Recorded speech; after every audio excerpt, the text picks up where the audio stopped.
Hello, Mark Crossfield here. In my hands today, Mizuno's JPXEZ forged hitting up against the Mizuno JPXEZ. I've got GC2 HMT. We got some real ball data at you as well. We're going to give these two irons a compare, show you some data with some real balls also, give you guys an idea of which one might help you play some better golf. Let's get stuck in.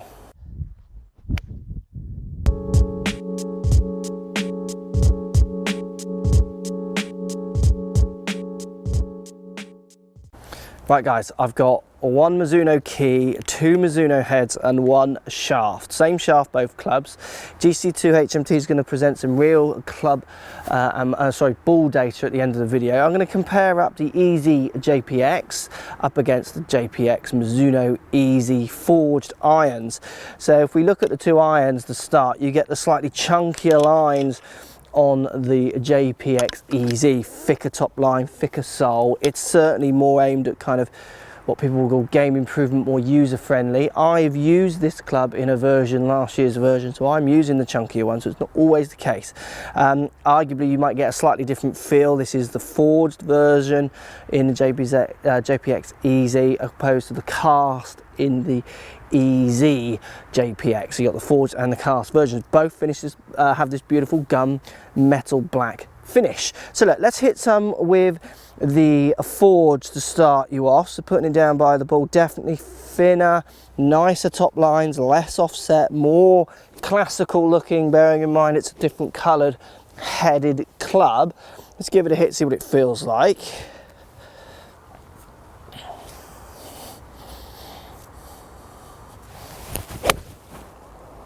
It does feel nice off the face. It makes a different sound to the MP range, which does make it feel maybe not quite as soft as those, but it feels very nice off the face. And it's certainly plenty of club down by the ball to give you confidence, but you still get some nice lines on it to give you some of the kind of Mizuno traditions that we all love.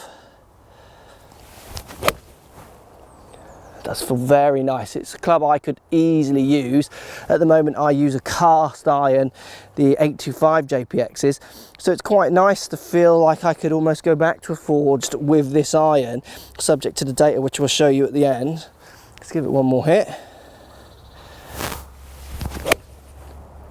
It's a lovely feel off the face, and I do like the shape of the EZ forged. I think this is a club that could really cross over many handicaps. So if we just cross this over, swap the head out for the EZ, so the cast version, not the forged.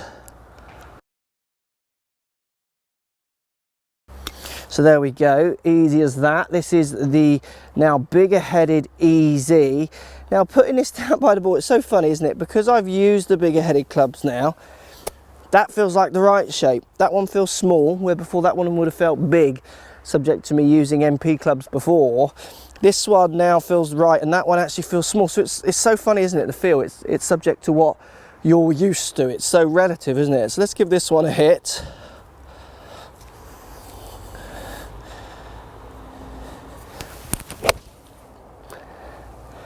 Yeah, it's a nice feel. It definitely comes off and sounds a fraction harder off the face, fraction louder, much more what I'm used to because I've used the 825s just in the big chunkies, not the forged. This is a great club for someone who wants as much help launch wise and the rest of it.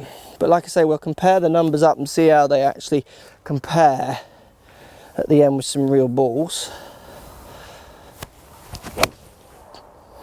I do like that darker finish on these, and I don't know if I like it just because it's different, as in I've got the chrome, which I also like.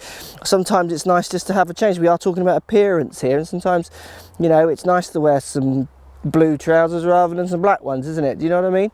It just, sometimes a colour change is enough to make you look down and think, yeah, I like the look of that, and hopefully give you a bit more confidence. Obviously manufacturers hide behind gimmicks as no glare and things like that, but it's just a colour change for a colour change in my opinion. Let's give it one more hit. So I'm looking forward to seeing the numbers on these. Let's present you some real ball data, because this feels like it's going higher. You think it should with that weight down at the bottom. It feels like it's coming off the face faster, going further. Is that true, or am I putting my preconceptions into that club? Because that's what I think it should do before we see the data. So let's go and hit some real balls, come back, show you the data. Right guys, here we go. JPXEZ forged irons. So swinging at 82 miles an hour. Now with the JPXEZ, so the non-forged 83, pretty much the same club head speeds. If we look at let's look at the total distance. 172 with the forge, with a slightly mishit one at the start, 166. That's slightly shorter than the other two.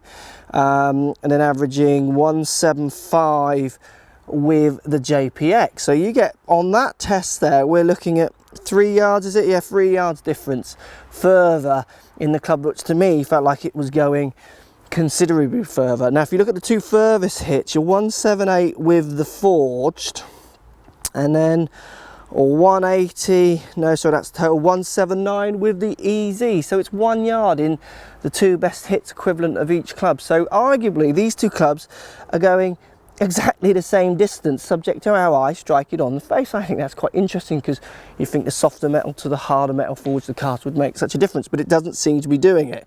Then if we look at the average spin, so total spin around 5,000 with the EZ. The EZ forged, it's looking at total spin 4.9. There's no real difference in the spin either. Interesting launch angle, 17.9 average with the forged. I felt like this was going higher, 17.4.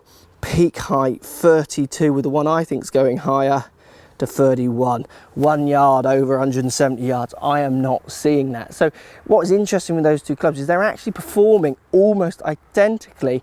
The sound to my conceptions of what they look like and what I think that should do is definitely having an effect on those shots. So will I change to EZ from the 825s? I might well do. I do like the darker colour. I think it'll just be a colour change if I was to change.